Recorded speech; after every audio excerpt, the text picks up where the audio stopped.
सालों को, वोट के गद्दारों को गोली मारो सालों को, देश बोले गोली मारो, गोली मारो, गोली मारो, वोट चोर, गद्दी चोर, वोट चोर, गद्दी चोर, देश बोले वोट चोर, गद्दी चोर, गद्दी चोर, देश बोले वोट चोर, गद्दी चोर, गद्दी चोर, आज बोले वोट चोर, गद्दी चोर, गद्दी चोर, आज बोले वोट चोर, गद्दी चोर, गद्दी चोर, ना बोले वोट चोर, गद्दी चोर, गद्दी चोर, भाई बोले वोट चोर, गद्दी चोर, गद्दी चोर, बोले वोट चोर, गद्दी चोर, गद्दी चोर, चारों बाजू वोट चोर, गद्दी चोर, गद्दी चोर, जनता बोले वोट चोर, गद्दी चोर, गद्दी चोर, बिहार बोले वोट चोर, गद्दी चोर, गद्दी चोर, बिहार बोले वोट चोर, गद्दी चोर, गद्दी चोर, गद्दी चोर, वोट चोर, गद्दी चोर, गद्दी चोर, अरे देश बोले वोट चोर।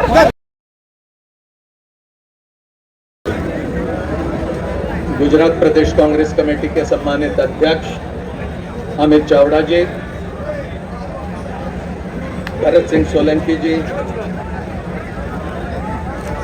शक्ति सिंह गोहिल जी, जगदीश ठाकुर, अमीबेन यात्रिक, उषाबेन, सुभाषिनी जी, उपेंद्र जी, लालजी देसाई जी, चेतन रावल जी, सोनल पटेल जी, शैलेश परमार जी, इंद्र विजय सिंह गोहिल जी, हिमांशु जी, जिग्नेश मेवानी जी, गैनीबेन, रघुभाई देसाई जी, यहाँ पर उपस्थित ऋत्विक मकवाना जी, हिम्मत सिंह जी, शहजाद भाई, ग्यासुद्दीन जी, सभी सम्मानित नेता, भाइयों बहनों और नौजवान साथियों, हाल ही में राहुल गांधी जी ने दिल्ली में जो प्रेस वार्ता करी और जिस तरह से उन्होंने पूरे मुल्क में मतदाता सूची में जो धांधली हुई है वो सारे देश के सामने रखा, उसके बाद मैं ये कहना चाहूंगा कि भारत के निर्वाचन आयोग को आज पूरी तरह से जो पारदर्शिता से काम करना था उसके ऊपर एक बहुत बड़ा प्रश्न चिन्ह निर्माण हुआ है। एक समय चुनाव आयोग का काम ऐसा था कि विपक्ष से अगर कोई सवाल रखा जाता था तो संविधान के दायरे में रहकर और कानून के दायरे में रहकर चुनाव आयोग उसका समाधान करने की कोशिश करता था। लेकिन आज जब राहुल गांधी जी ने चुनाव आयोग के सामने मतदाता सूची में किस तरह से धांधली होती है ये सारा मामला रखा तो उसका समाधान करने की जगह भारत के निर्वाचन आयोग ने एक तरह से भारतीय जनता पार्टी के प्रतिनिधि के हैसियत से उसका जवाब देने की कोशिश करी। निर्वाचन आयोग के प्रमुख उन्होंने एक प्रेस वार्ता करी और राहुल गांधी जी ने उठाए हुए सवालों पर जवाब देने की जगह उन्होंने राहुल गांधी जी को चेतावनी दी कि 7 दिनों के भीतर अगर आप उठाए हुए सवालों पर अगर कोई हलफनामा नहीं देते या माफी नहीं मांगते तो आपके ऊपर कार्रवाई करी जाएगी। चोरी तो चोरी, ऊपर से सीना जोरी, इस तरह की स्थिति आज हमारे मुल्क में पैदा हुई। जिस तरह से वोटों की चोरी मुल्क में हो रही है, यहां पर कहना होगा कि नरेंद्र मोदी को किसी भी तरह से कोई नैतिक अधिकार नहीं कि वो सरकार में बने रहे। अगर तनिक भर भी नैतिकता नरेंद्र मोदी में होगी तो वो अपने पद से इस्तीफा देंगे और लोगों के बीच जाकर फिर से उनका विश्वास हासिल करने का प्रयास करेंगे।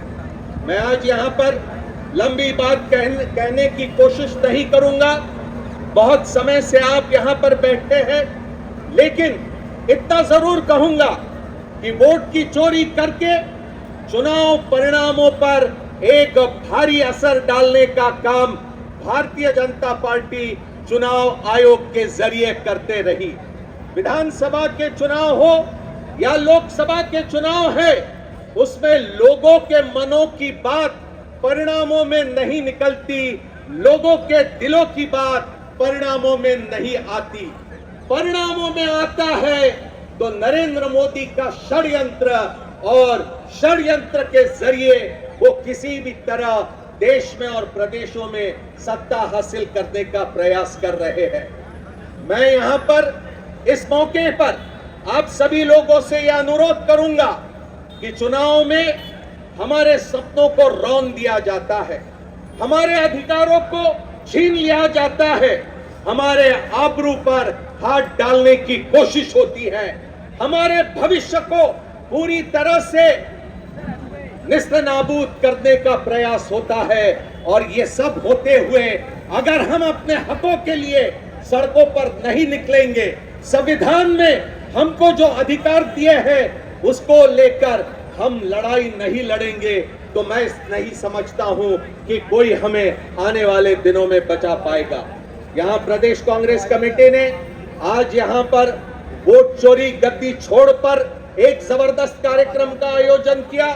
मैं उम्मीद करता हूं कि आज का संदेश राहुल गांधी जी का संदेश लेकर गली गली कूचे कूचे में, हर तहसील में, हर जिले में, हर शहर में और हर मोहल्ले में जाकर हमें वो पहुंचाने का काम करना होगा।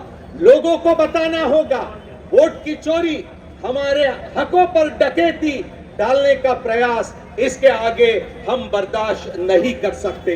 बाबा साहब अंबेडकर ने हमें अधिकार दिया, संविधान में हमें बराबरी का हक दिया, एक व्यक्ति एक वोट और एक वोट उसका एक मूल्य, इस तरह की व्यवस्था हमारे संविधान में बनाई गई है। लेकिन वो हमें हमारा अधिकार कैसा मिल सकता है, उसके लिए लड़ाई लड़े बगैर, संघर्ष किए बगैर आने वाले दिनों में और कोई रास्ता नहीं रहेगा। मीडिया के ऊपर पूरी तरह से दबाव डाला जाता है, मीडिया को खरीदने का काम भारतीय जनता पार्टी के ओर से होता है, न्यायपालिका पर शिकंजा कसने की कोशिश होती है, विपक्ष के नेताओं को डराया जाता है, धमकाया जाता है, किसी को खरीदा जाता है, किसी को जेल में डाल दिया जाता है, किसी को पूरी तरह से बर्बाद किया जाता है। इतना ही नहीं तो चुनाव के दिनों में पैसों के बल पर वोटों को खरीदने की भी कोशिश होती है। ये सारी की सारी व्यवस्था लोकतंत्र में नहीं चल सकती। केंद्र की सत्ता, प्रदेश की सत्ता लोगों के दिलों में आतंक फैलाने का प्रयास कर रही है। आतंकवाद को लोकतंत्र में किसी भी तरह की कोई जगह नहीं हो सकती। पैसों का आतंकवाद हो या हमारे सरकारी संस्थाएं, चाहे ईडी हो, सीबीआई हो, इनकम टैक्स हो, इसका आतंकवाद लोकतंत्र में नहीं चल सकता। लोकतंत्र में लोक मर्यादा में रहकर लोगों का विश्वास हासिल करके मोहब्बत के नाम पर ही इस मुल्क में राज किया जा सकता है। ये अलग बात है कि नरेंद्र मोदी पिछले 11 साल से इस मुल्क में प्रधानमंत्री रहे हैं, लेकिन इतिहास में जब ये चैप्टर लिखा जाएगा तो यही कहा जाएगा कि ये लोकतंत्र का अध्याय नहीं है, बल्कि लोकतंत्र के नाम पर आतंक फैलाने का एक अध्याय है। यही इनकी पहचान रहेगी। मैं उम्मीद करता हूं इस संघर्ष में पूरे हिम्मत के साथ आगे निकलो, राहुल गांधी के साथ कदम से कदम मिलाकर चलो। हम आपके साथ हैं, आप राहुल गांधी के साथ रहिए, इतना ही अनुरोध करता हूं। आपको बहुत बहुत धन्यवाद। जय भीम और जय हिंद। समस्त मंच और हमारे आज की सभा की अध्यक्षता कर रहे हमारे प्रभारी आदरणीय मुकुल वासनिक जी, प्रमुख श्री अमित चावड़ा जी, साथ ही में यहाँ मौजूद गुजरात प्रदेश कांग्रेस कमेटी के वरिष्ठ नेतागण और यहाँ पर हमारे बब्बर शेर कार्यकर्ता कांग्रेस पार्टी के सभी का स्वागत करती हूँ, अभिनंदन करती हूँ। साथियों, वोट चोरी एक ऐसा मुद्दा जो आपके स्वाभिमान से जुड़ा हुआ है, एक ऐसा मुद्दा जो आपके स्वाभिमान, अभिमान और आपके घर से जुड़ा हुआ है, आपकी इज्जत से जुड़ा हुआ है, उसको लेकर हमारे नेता जननायक राहुल गांधी जी ने जो मुहिम छेड़ी है, बिहार करवट ले रहा है। 2025 में बिहार करवट लेगा और वोट चोरों को उनकी सजा मिलने जा रही है।